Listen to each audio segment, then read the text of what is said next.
Reading Elder Scrolls lore books so you don't have to. Fragmentae, Abyssum, Hermaeus, Morus. Please sit back and enjoy this Elder Scrolls lore audiobook series. This is a fragmented mythical account of Ysgramor's encounter with Hermaeus, the woodland man. So Ysgramor collected the laments of the giant wives, and brought them to Froa and Grosta, who twisted them into the woeful bowstring, so that Ysgramor could restring his mighty bow, Long Launcher. And thereafter did Long Launcher sigh when it was born, and moan when it was shot. And Ysgramor decided to take it hunting.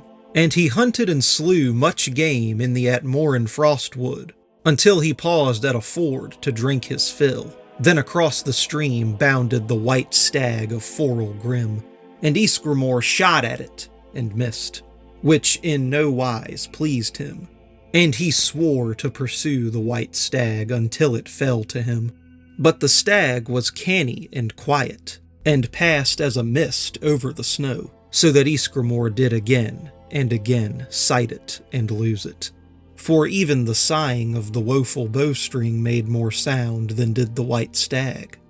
When again he lost the trail and stopped, sore vexed, an hare did appear and spake, saying, "The stag hieth down into yon vale." "How knoweth you this?" demanded Ysgramor of the hare, which replied, "I know, for I have long ears.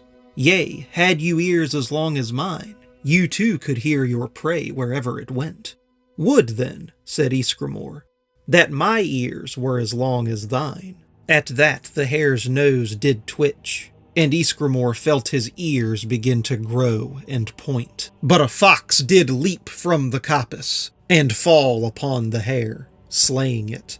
And Ysgramor, in wonder, felt his ears dwindle to their wonted size. And the fox spake, saying, "Know thou, mortal, that I am sure, and this was nary hare, but indeed Hermaeus, who did nearly trick thee into becoming of elven kind. Rely you hereafter, mortal, upon the forthright methods of man, and eschew the tricks of the elves, lest ye become one. Now go, for the white stag awaiteth thee in the vale."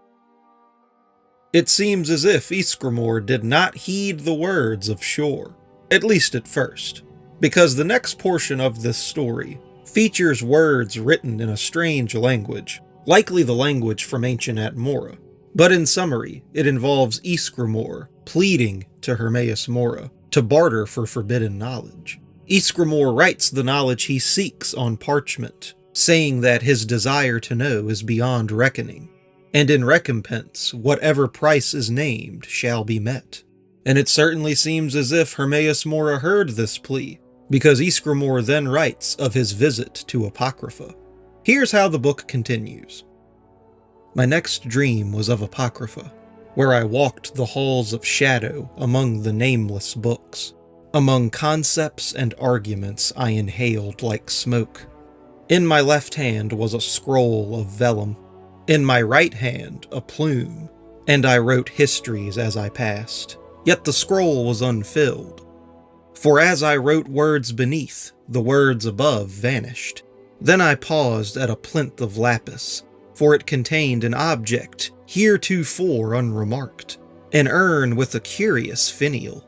So I set aside scroll and plume, grasped the finial, and lifted the lid.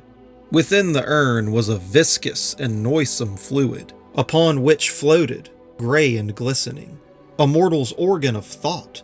And I knew, though I know not how, that the fluid was not brine, and the brain was not preserved, but alive, alert, and brooding with a dark intellect. I dropped the lid and looked up from the urn, and saw beyond the plinth a long and endless corridor, lined left and right with plinths uncountable, and upon each plinth was its urn. Which was why when I awoke, my tongue was bitten through.